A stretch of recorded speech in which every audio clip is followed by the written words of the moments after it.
Good afternoon, everyone, and welcome back to the channel. This is Antigonus Gaming with Metroid Prime. Metroid Prime is property of Nintendo, and this is the remaster version on the Nintendo Switch. So we've got an alert here that says main research facility located. We are in the Phendrana region, and we see that there's a research core. It says pirate facility located. So if you recall in the last video, we got the space jump boots in the Talon overworld, as well as the boost ball, some missile expansions, and then we got the wave beam in the Chozo temple, and then we entered into the ruined courtyard. We are now up at the top of that, and there's a wave beam door. So the wave beam doors look like the regular doors, except they're purple, which means we can only hit them with a wave beam. And we enter in.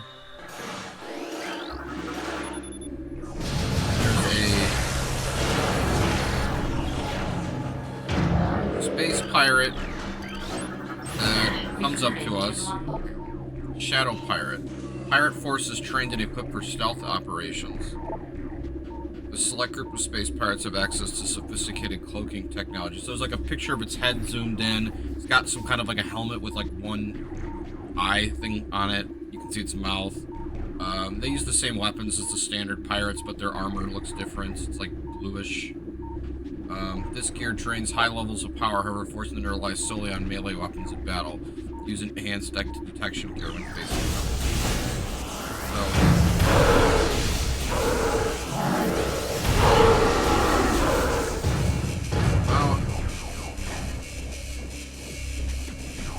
So we're walking through metallic hallway. We see there's like weird like energy tanks and things like that that have like weird blue stuff in it. A lot of snow in the hallways because, you know, it's a lab in a snowy area. Now we walk into a much larger area. It's got a second floor. We see like a drone drop down. And it turns on. The door locks. We see some barriers pop up, and now space pirates are coming out to attack us. This is their iconic theme song. We actually haven't fought any space pirates since the prologue. We can scan them this time. On each side of her thing, there's each half of their exoset, their body anatomy. Morphology: space pirates, sentient aggressor species, well trained in weapons and melee combat. Space pirates wield galvanic accelerator cannons and a forearm-mounted scythe in combat. The species seeks to become the dominant force in the galaxy. Their technology may help them realize this goal. Ruthless and amoral, the pirates care little for the cost of their ambition. Only the results matter, and they take these very seriously. So one of them just ran right up to me. Another one's shooting at a moderate distance. I can blast him. Then there's more that are shooting at me from. There's turrets. I can jump over the barriers with the space jump boots. Alright, and we took out all the enemies, so there's not like a second wave upstairs. There's a regular door to the right, and that will give us a map of the whole region. So we're gonna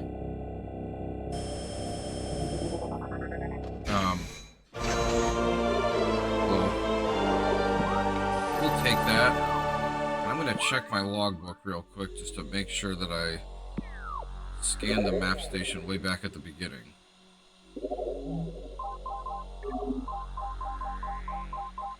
Yep, okay, we did.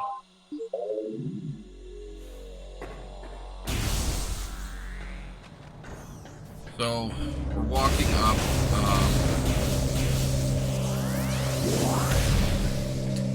a ramp here. The items that the enemies we defeated dropped are still there. We're walking across like a metallic glass walkway, and we're up in the upper level. Basically, almost all the doors in this area are wave beamed. There's one of those Bamu things. We can destroy them now because we have the wave beam. So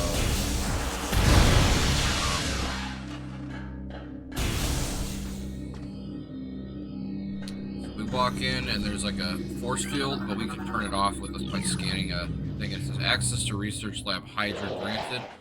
All these test tubes, there's space pirates coming after us.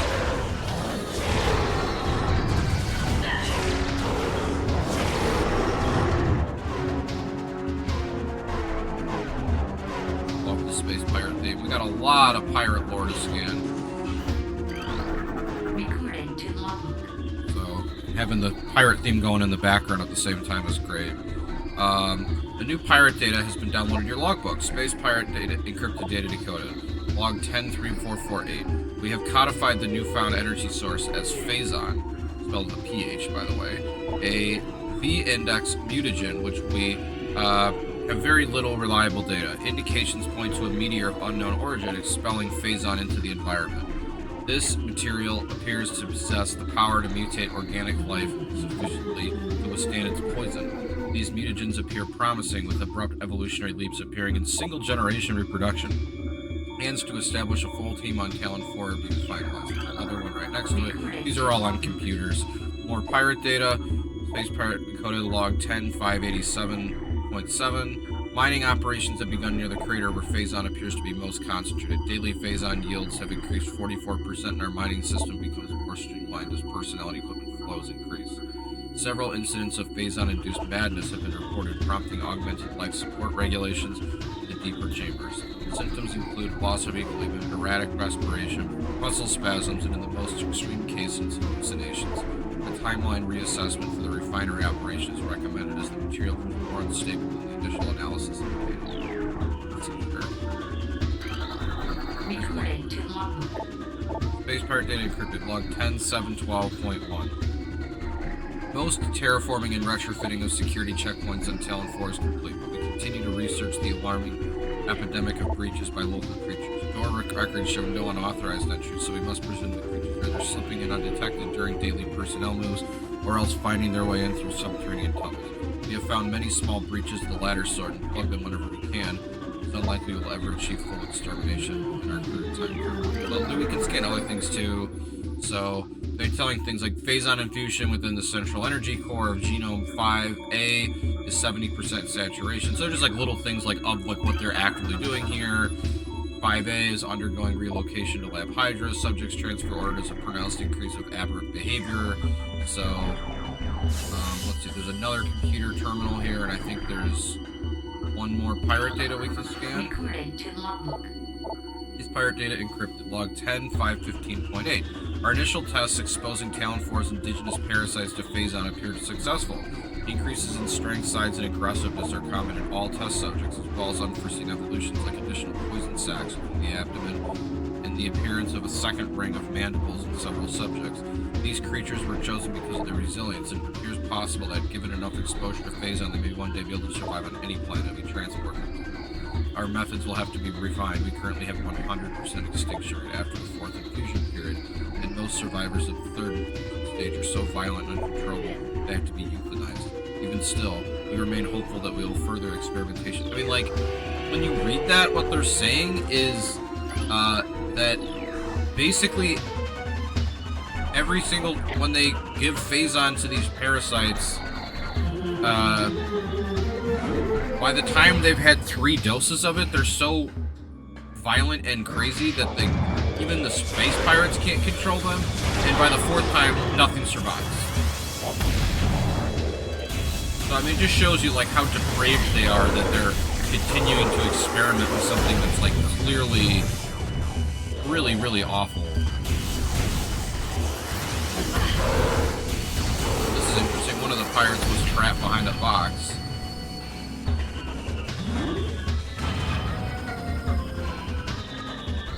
So we're walking up, like, a pathway.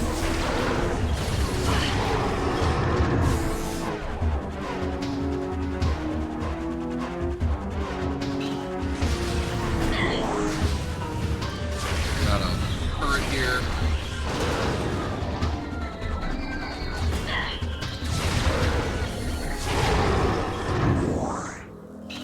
There's a strange cordite casing appears up, like there's like a test tube. There's all these glass test tubes. Then there's one that's made out of metal, a metal called cordite. Cordite we can destroy with super missiles. We'll be getting those soon. Let's see, is there any other... Oh, there is. There's more pirate data here.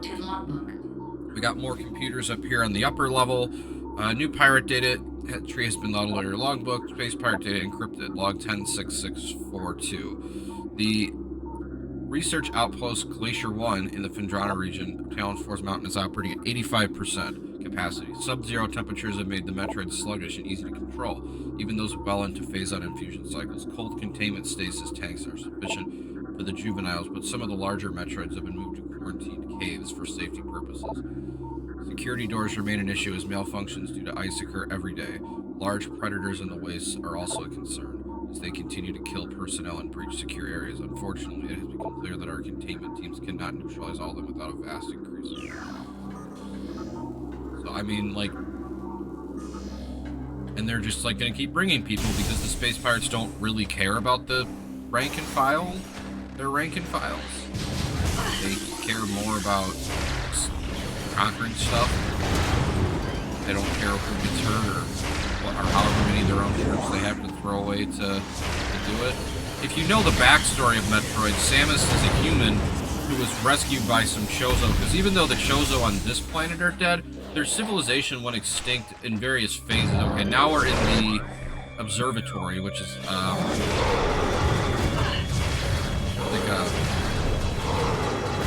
it's actually more of an astral observatory, but they don't need to use a telescope because they're able to project things out. I mean, the space pirates have, they're very technologically advanced, just like, and so.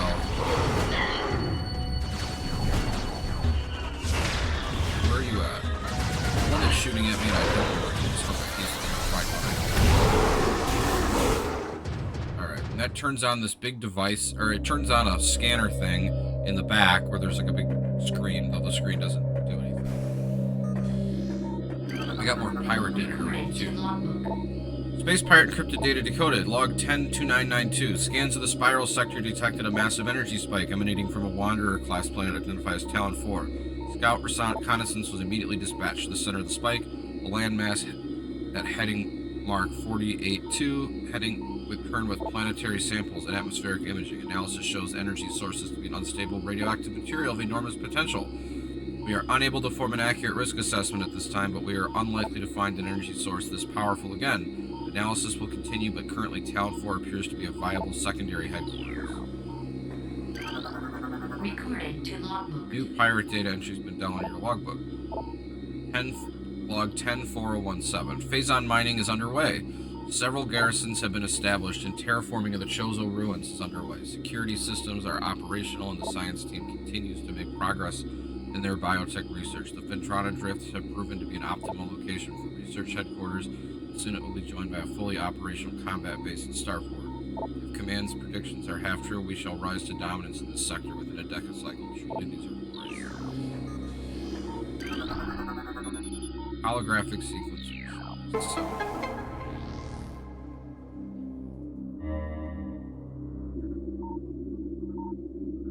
So I turn that on, and it turns on a Metroid, or a morph ball slot on the left side, facing out from where I was just at. There's a bunch of platforms I can hop on that will take me up to the upper level. This is a huge room because it needs to have enough space in the middle to project, and there's some things,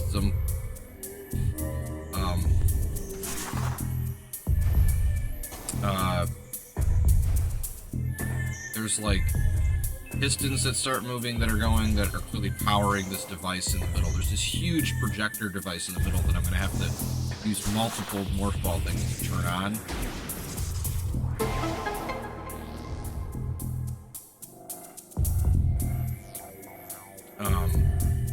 But basically, Samus's parents were killed by space pirates, and she was rescued by a Chozo who trained her, and then that's why she's so good at using the power suit and stuff, because that's all Chozo technology.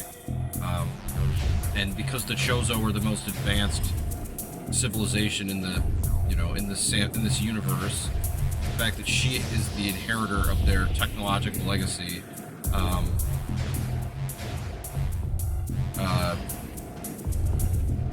is part of why she's so strong. Metroid Dread, the most recent Metroid game to come out that was new, was about the Chozo legacy. It takes place in an era after the space pirates are gone, the villains are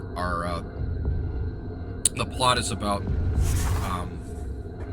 like a Chozo civil war that happened, and kind of the Recorded to good guys and the logbook. bad guys in that.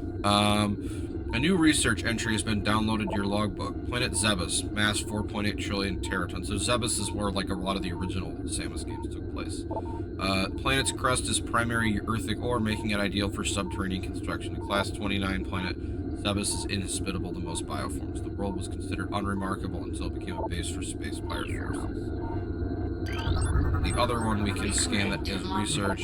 Talon 4. So this is like blue, but you can see the crater on it. And profile ecosystem studies indicate Talon 4 was a biological paradise prior to the impact of an extraterrestrial object. Remains of the biosphere slowly fading due to exposure to Phazon radiation. Current rates of Talon 4 will be a Class 13 wasteland in approximately 25 years. And then we can scan other planets, like this one is Twin Tabula. Planet is best known for twin fever, a disease caused by viral strain native to Twin Tabula. In the early stages of the disease, victims suffer from double vision. When twin sight fades, the victim is near death. So these are just some other planets in the area. Ormine 3, an uninhabited wasteland scavenged by nuclear dust storms and constant seismic upheavals. Just a note. Is there any other ones we haven't seen? Good. Billium, 3.8 trillion teratons. Quarantine, atmosphere is rife with Miteralis, a sentient gases global exterminator virus. So basically, Talon 4 is like the only planet in this area that want to be at.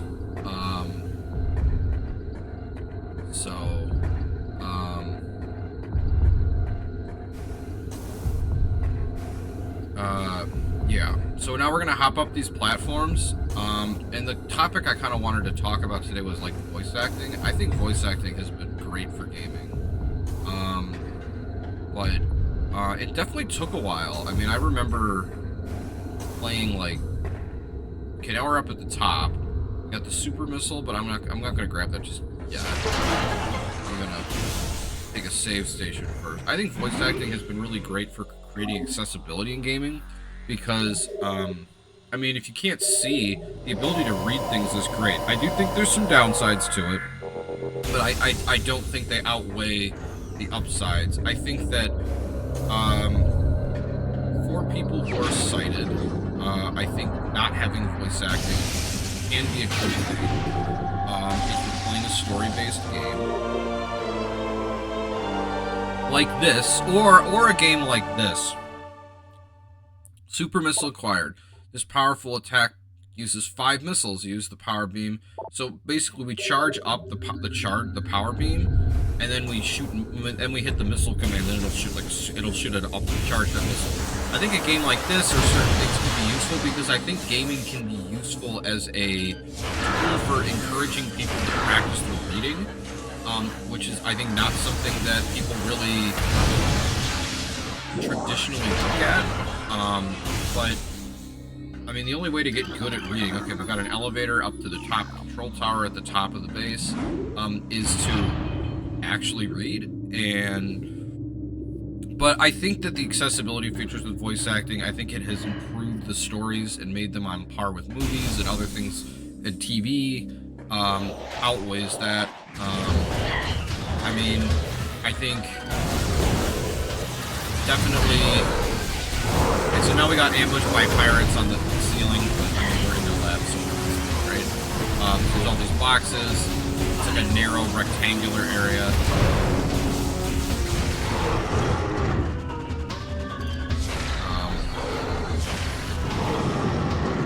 Alright, now we've got a bunch of pirates with jetpacks that show up. This is a perfect time to show off the super missile. Because I think the super missile can one-shot. Yep. Indeed it does. And it can blow up larger boxes that we hadn't done.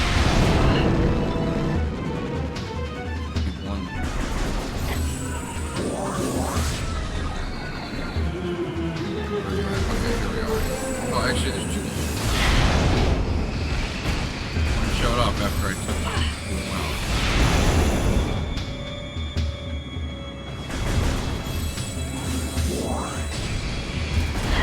We got another one. He was hiding over here.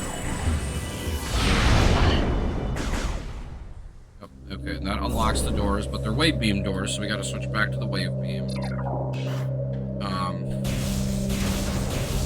That's okay. Nope, gotta go the other way.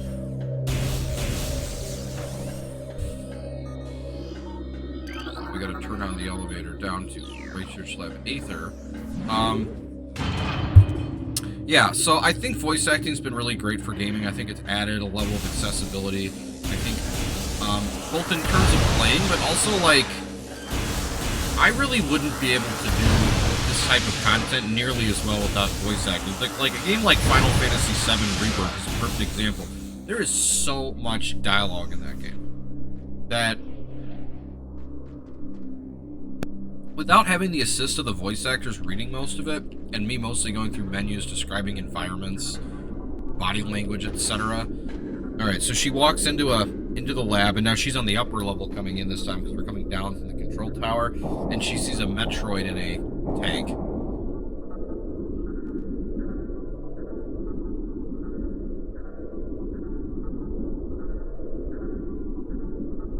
Metroids are like a brain with claws, so I can scan it. Talon Metroid, energy-based parasitic predator. The effects of Phazon have turned these Metroids, a species of alpha predator native to SR-388, also known as Zebus, I believe, into a unique subspecies found only on Talon 4. A Talon Metroid will latch onto its prey and drain energy, growing larger as it does. Only way to shake the attached Talon is to enter Morph Ball and lay a bomb. And the glass breaks. These things are weak to ice, but we don't have an ice-based weapon on this one. So we're just going to have to go with charged attacks. Fine. Oh, and then Pirates. First thing. Log 10891. This is more Pirate. The reconstruction of Geoform 187, codenamed Ridley, was recently completed. After his defeat on Zebus, Command ordered a number of metagenetic improvements for him. Though aggressive, we were able to implement these changes in a cycle. Metamorphosis was painful, but quite successful in the end. Early tests indicated drastic increase in strength, mobility, and offensive capability. Cybernetic modules and armor plating have been added as well. We believe our creation will now called Meta Ridley, become a mainstay of our security force, a job we can serve.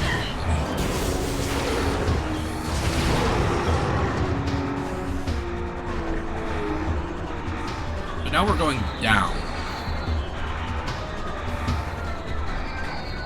And we see that there's like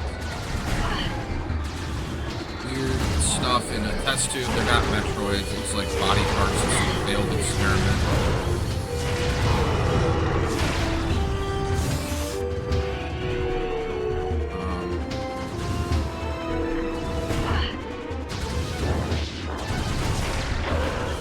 Pirate shooting. I'm on the second level now, heading down. We got pirates shooting at me from down below. Got an energy tank in one of the tests. The big specimen tanks. We got that, and that's nice because that not only upgrades our health, but it fully restores our HP. So we can scan the pirate data, and then there is a missile expansion in here we can grab.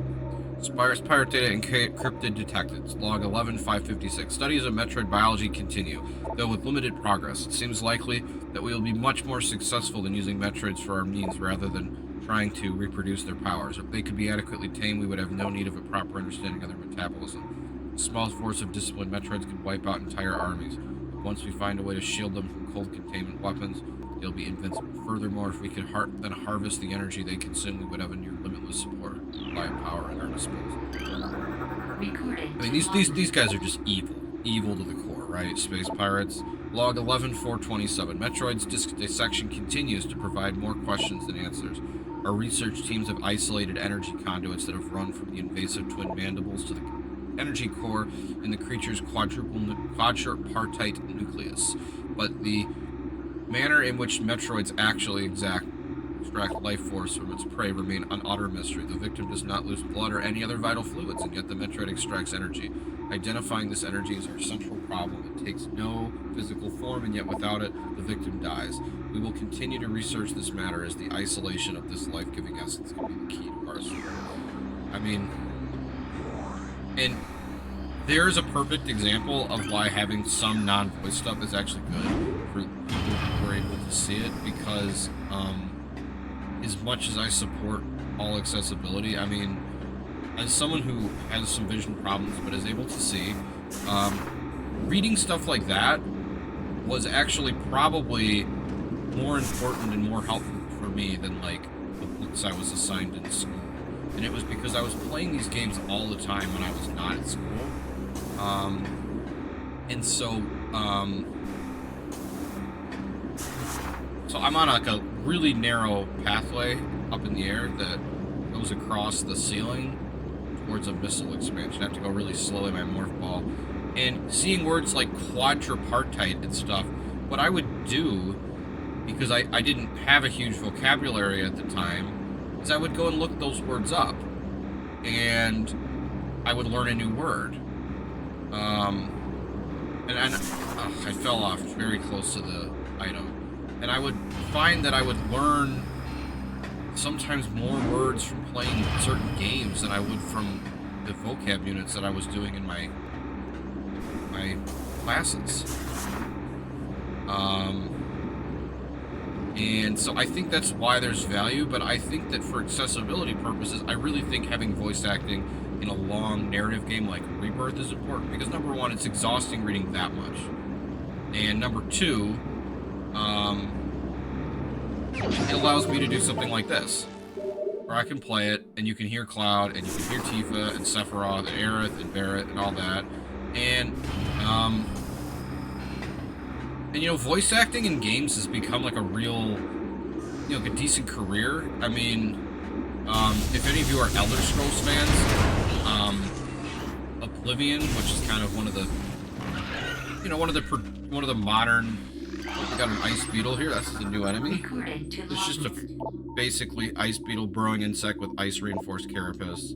Member of the beetle family adapted to life in sub-zero temperatures in Phendrana, growing a thick ice shell over its entire body. The ice is extremely resilient, providing the ice beetle with extra protection.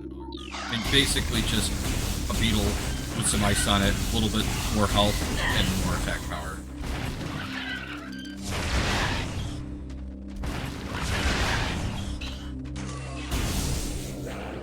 Alright, now we're into the research core, and we did get the missile expansion in the last lab, in the last area, so now we're up to 75 total missiles.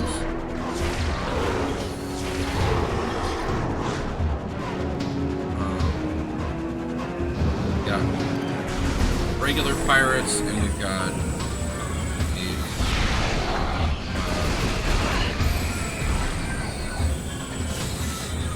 jetpack pirates.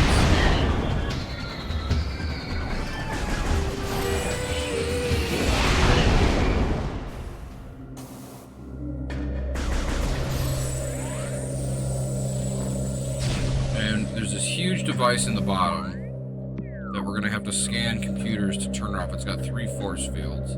But back in the old days, before voice acting was like a lucrative thing in gaming, one way that games were able to legitimize it was by hiring like celebrity voice actors, like people that were like A-list actors. Like if you're a Kingdom Hearts fan, the real Ansem the Wise, Diz, he goes by Diz. He's in like Kingdom Hearts 2 and a couple other games. He's played by Christopher Lee, who played like, you know, who had like a decades and decades long acting career. One of the longest. Yeah, I think he might hold the record for most movies ever acted in, but I don't know if that's true.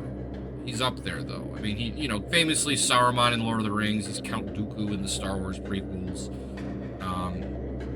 He's in the Willy Wonka remake that was really divisive with Johnny Depp. He was Wonka's dad. If you remember that movie, though, there's been other Willy Wonka stuff made since then. Scan again, so that turns off another one of the force fields. And there's a visor in the bottom that we're gonna get. There's a white door that requires Nice. Door cannot be opened with that weapon. Well, we're gonna get a new weapon that will be able to open that kind of door. So, let's see, there should be... So we turn off the last force field. We're now down on the bottom. So on the bottom level, there's 3 levels in this room, though. Or 4 levels, though. There's just mostly walkways. The floors in the bottom, and then we get the visor. She scans. She like puts her fingers across the front of her visor. It shines green. Thermal visor acquired. And then, because this is a visor that lets us see things based on heat signatures, of course, the power in the lab turns off, forcing us to then use the visor. And when we look at the heat signatures, when you look at heat, it's all based on color. So, you know, yellow, red, white means very hot. Dark blue colors mean cold. So, you know, a lot of the technology stuff is, you know, purplish blue, and then the various life forms are, so like the Metroids, when they're in, there's Metroids in this, and they're like white almost. They're just like brains and, you know, electricity and all that stuff. So that's very, very hot. And then the tanks they're in are very cold, so like they stick out color-wise.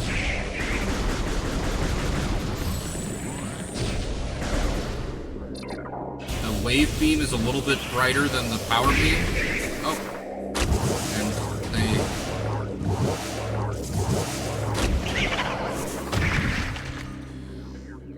Well, it got onto me. Got to see that. Latches onto Samus. She has to turn into the morph ball and then lay a bomb, but because I was on a ramp, I rolled down and the bomb stayed in place, so I was unable to take advantage of that.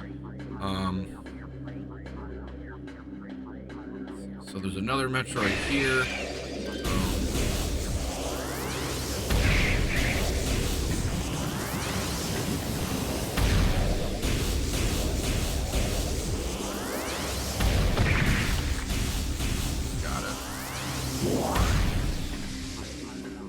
So now we see this circular red symbol on the wall next to the door. And what that is that's an energy conduit. And when we hit the wave beam, because the wave beam has electrical, it turns it on and it turns the door back on. Creature has been entered in your logbook. Sentry drone, well-armed, armored security mecha. Sentry drones have limited intelligence, but do their assigned tasks well. Being machines, they are susceptible to electrical attacks to the wave beam. When alerted, drones initiate security lockdowns that attempt to neutralize the invader. They're electronic warfare, so you can scan the no, they're basically just like small little robotic things that have a couple of arms that stick out and they shoot.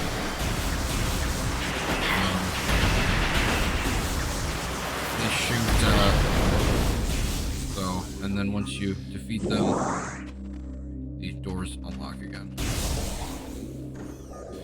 Now I'm in the lab, and now there's Metroids in some of these tanks, so I actually don't want to just start shooting missiles off, because if I blow the tanks up, I'll have to deal with the Metroids. So the Metroids won't actually help the Space Pirates either. They'll just kill the Space Pirates and then come and try to kill me.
now I can walk up.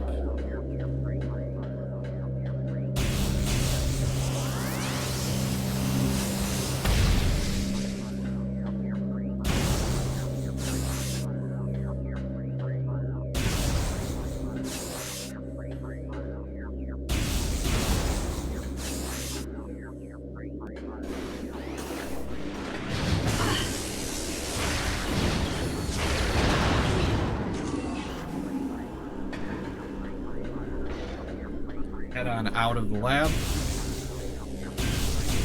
But the power's off in these facilities for good now. If I ever come back here,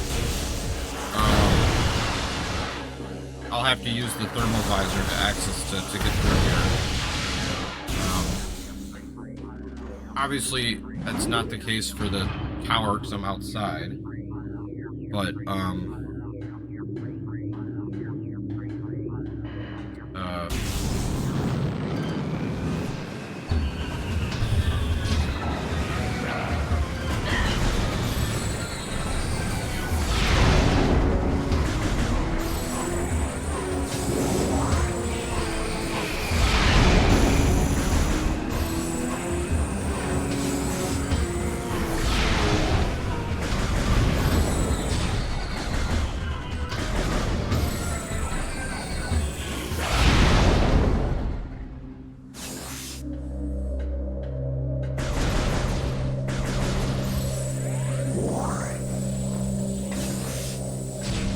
down to 124 health. This isn't good. So, can't get out of this area quickly enough. Lights are turning off again because now we're down into the other part of the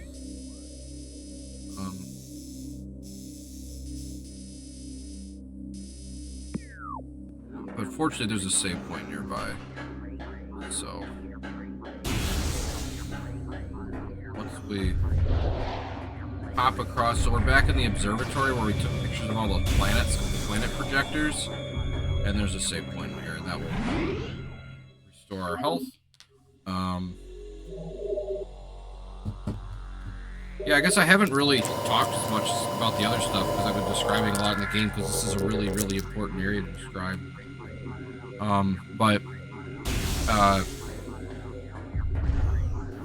You know, pirates or characters, they brought, a lot of times they brought like celebrity voice actors to really legitimize the field. I mean, I feel like now there's a lot of star voice actors that people really love, and they've been able to negotiate and get better money.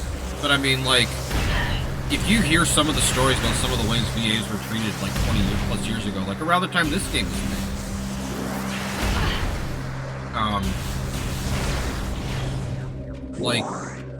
they had to change the entire plot of Jak and Daxter 3 because they lowballed one of the main VAs and she quit like toward the end of the project.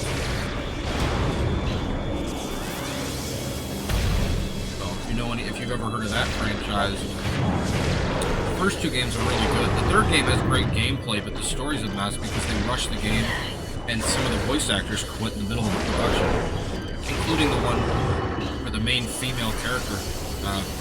Been in the game, been in both the previous two games.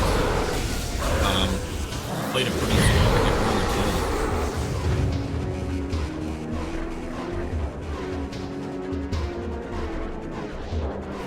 Jak and Daxter is one of those franchises that a lot of the fans would love for them to remake, but just based on like what it is, it's very much a product of its time, and I'm just not sure you can redo it faithfully without either angering a lot of people because just some of the stuff just would not really, some of the humor and stuff just would not feel appropriate today for a lot of people, would anger a lot of people, I think.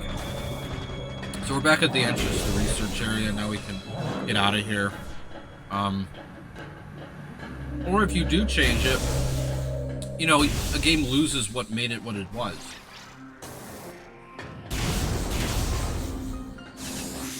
And I think that's a really, really important piece, is that if you're going to remake something, to expose a new audience to what made it great.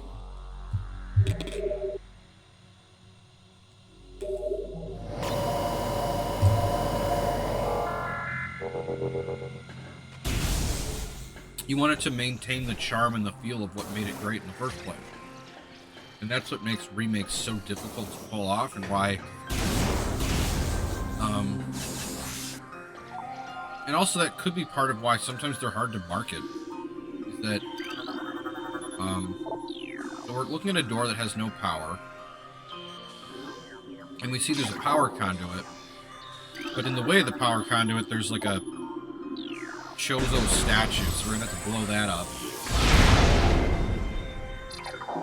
And then we can shoot it with the wave beam that turns it on. And now we're in a tunnel here. It's not a space pirate tunnel as much as a Chozo tunnel.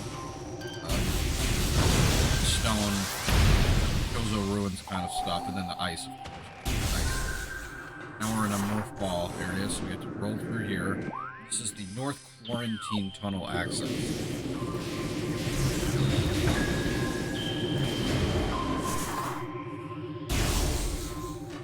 As we walk into the Quarantine Cave, it's a huge circular cave, and there's this huge suspicious pile of rock in the middle. I mean, I wonder what that could be. So, very snowy area. We're gonna hop down. And of course, you know, there's spider ball tracks all over the place, so, you know, it might give you a hint about what upgrade is to be won in here. Samus, we see her zoomed out. She's walking towards the rocks. And then all of a sudden one of them floats up in the air. Small one. And then all the huge boulder parts. Snowy wind starts, and the rocks get up and form into like a humanoid golem-like thing. It doesn't have a head. It has two big shoulder blades and then feet, arms, and a torso.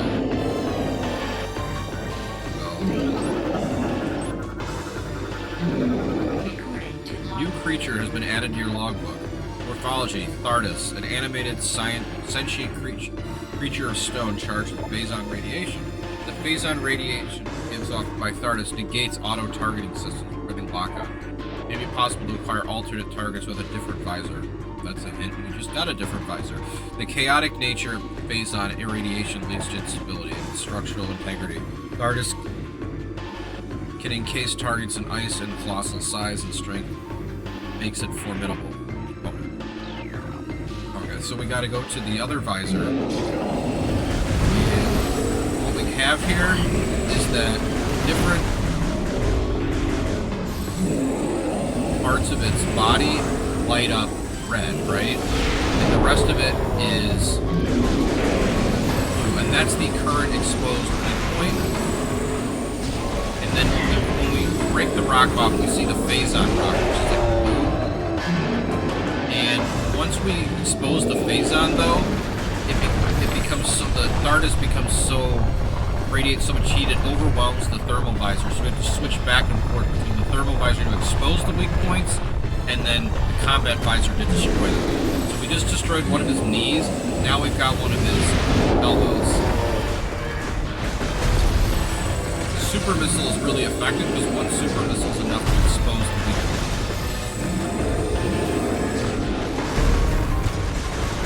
Like throwing ice at me, throwing rocks at me. Alright, now we can destroy another one. And he's got a health bar. This guy's a boss, just like Flagra and the Parasite Queen. Now he's rolling around at me, so I gotta get out of the way.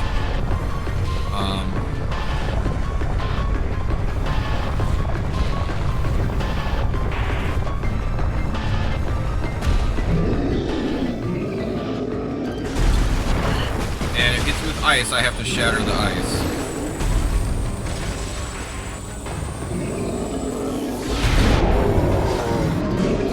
When your thermal visor's overwhelmed, it just turns like bright yellow and orange.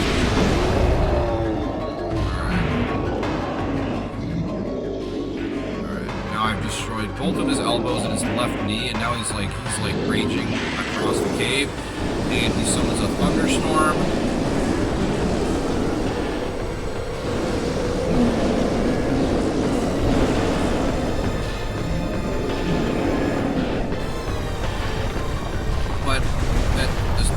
From it doesn't impact the thermal visor at all. it will impact the combat visor when it's time for me to actually switch back and attack this next weak point. But for now, it's fine. And this one's his right knee. But I can still lock onto it, which is cool. And he'll throw these rocks at me. The rocks actually drop like missiles in HP.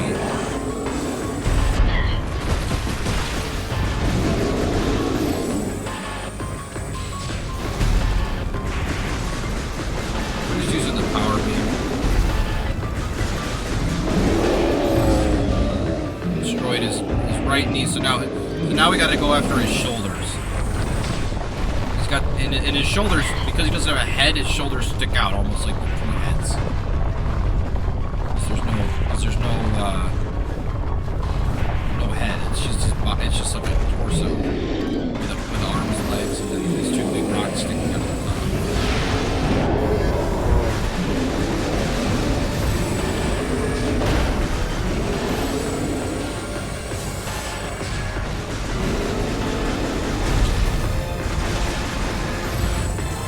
Can't really see much. He's in the. You can see him back when he's summoning rocks, but I can destroy those. Those will actually drop HP missiles, which are actually good for me. Now I just use. Now that he gave me some missiles back, I was able to hit one of his shoulders. Now he's rolling around again, and you can see there's gaps in his rock formation after he destroyed parts of his body. As he rolls around, so it actually becomes easy to like hit him when he's rolling around because you can shoot through his body because there's holes in it now.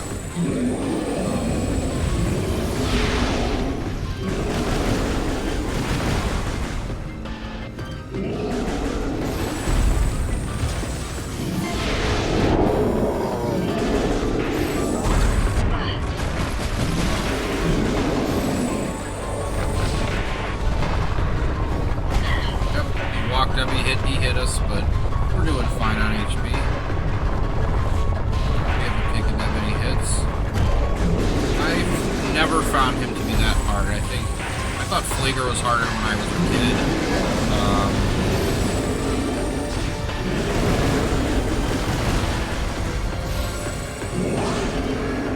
We will eventually fight Meta Ridley. Meta Ridley's a tough. Meta Ridley's a hard boss.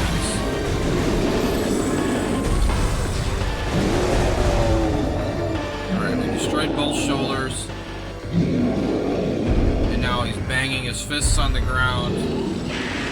Clearly this monster's enraged. The snowstorm is abated. Summoning more lightning bolts so he can just stay back. And now his torso is exposed. So we can expose that weak point, and then once we destroy it, get out of here.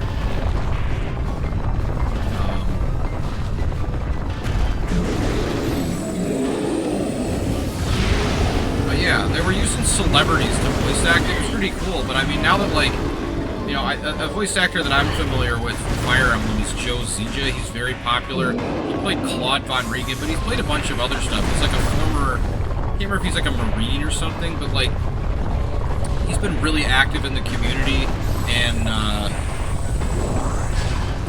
in the Fire Emblem community and a number of other things, and, I really think his presence is part of what made Claude really popular, because traditionally in Fire Emblem, you're playing as the king of like a smaller country that's, you know, either been conquered or is, you know, struggling to hold out against conquest, and then there's, you know, a large empire that, you know, has an emperor that's, you know, usually not the main villain, but they're like, the main villain is usually like one of their like shady advisors who's also involved with like conquest.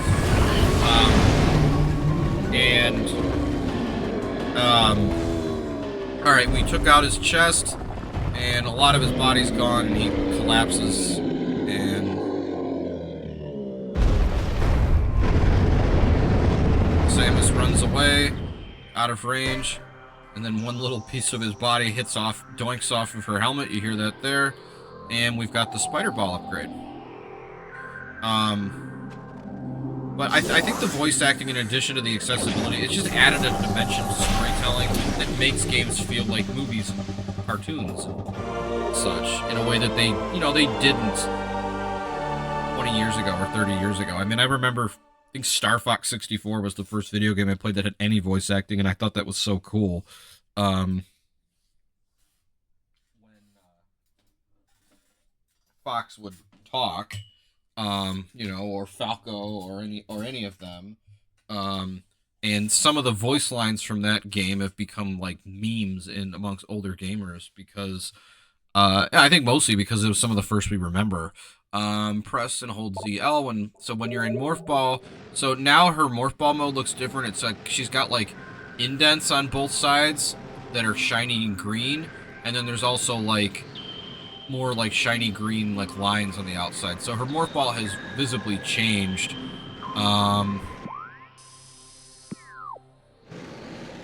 Let's see here. I think. Oh, so we're gonna go. So and because we have the Spider Ball now we can actually scan the Spider Ball tracks. Recorded to logbook. New research: magnetic rail system in Morph Ball mode. Press and hold ZL when close to this type of surface. Use L to move the ball along the track. Release ZL to disengage from the surface. Caution: a Morph Ball bomb will briefly disengage the ball from the track. That is a caution, but also a thing we. Yeah, so like we can't actually go up the top in every one, so we're gonna use a Morph Ball bomb to hop up and then grab onto this track, which is not all the way down to the bottom. And then there's a track that goes along the top, and we can take this to another exit. There's grappling hooks that we can't use yet because we don't have the grapple beam back yet. There's a wave beam door to exit, and we have another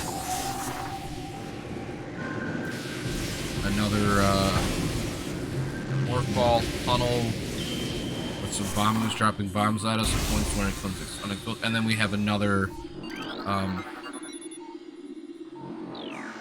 elevator, and this one's going to take us to a different part of the Magmar games.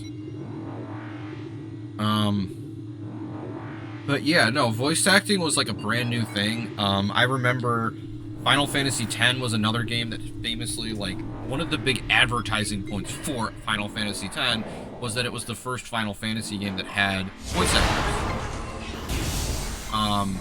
And that really added a lot to the plot. A character like Auron, who's a character that actually only has one eye, and so I love Auron. He's one of my favorite characters. And I didn't actually play 10 when it came out. I wasn't into Final Fantasy when I was in 2002, but I became interested in it like 2007 or 2008, and actually a little bit earlier than that, maybe like 2005, 2006. And so I went back and I played 10, maybe 6 or 7 years after it came out. I got it at a used game shop. So we're in a big Magmar area, and we got ambushed by the Jetpack Pirates. 3 of them.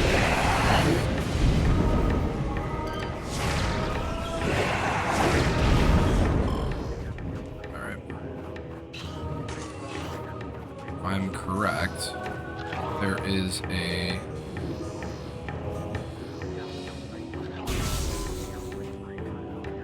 thing I can activate in here, and then after that I'm going to go back to the save point. That'll be it. I like keeping these ones shorter. Metroid Prime is a fairly short game. I mean, you could 100% Metroid Prime in 10 hours if you're really focused on it. And I'm sure there's speedrunners that have done it even faster. So now that we have to go into an area underneath,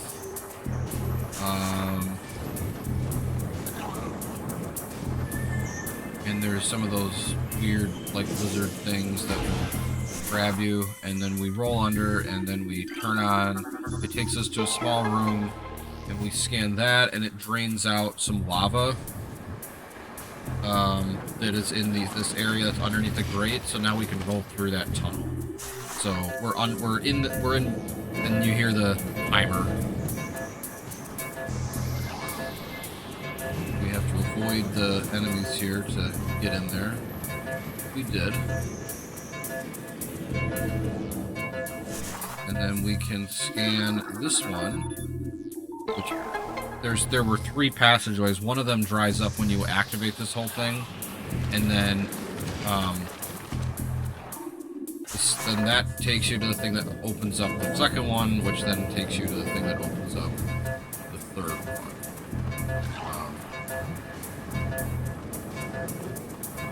Just got into the third one, so that takes us to a storage area that has an energy tank.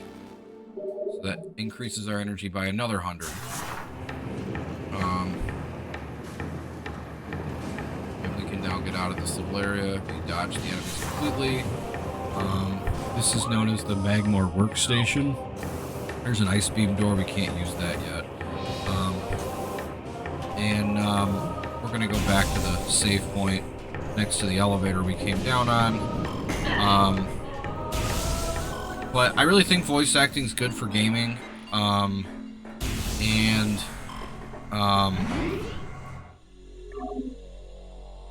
Even a counterpoint to the idea that not having voices encourages people to read.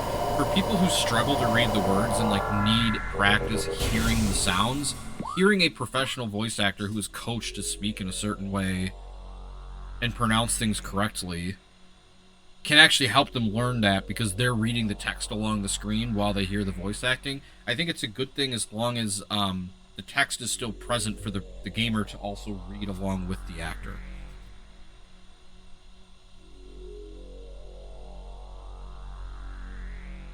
So having subtitles, or in the case of a game like Fire Emblem, where they just always have the text on the screen because that's traditionally how the game was, and then they added voice acting in the last handful of entries, you are able to get that. I didn't really talk as much about this as I wanted to. Maybe it wasn't as developed as a topic as I thought, or I knew as much as I thought, but I'm going to try to come up with more topics. Feel free to comment if you've got something you want me to talk about. I've been gaming since I was a toddler, so I know a lot about it.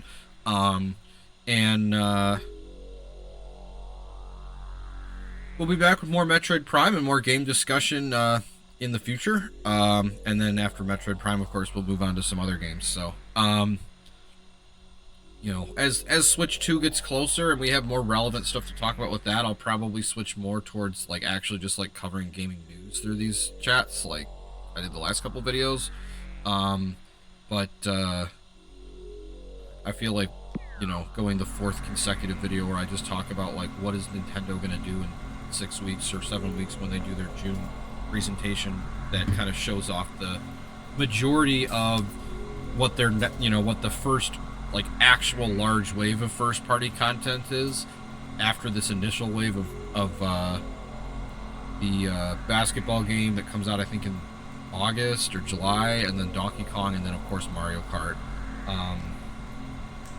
You know, Oblivion remake, I saw some gameplay footage of it. It looks really cool. So if you're into Western RPGs, you know, obviously something worth looking at. I'm more of a JRPG guy, though I may give it a try. I know a lot of people who really like Oblivion. So, thank you so much. Feel free to comment, like, subscribe, and we'll be back with more. Thanks very soon. Thank you so much.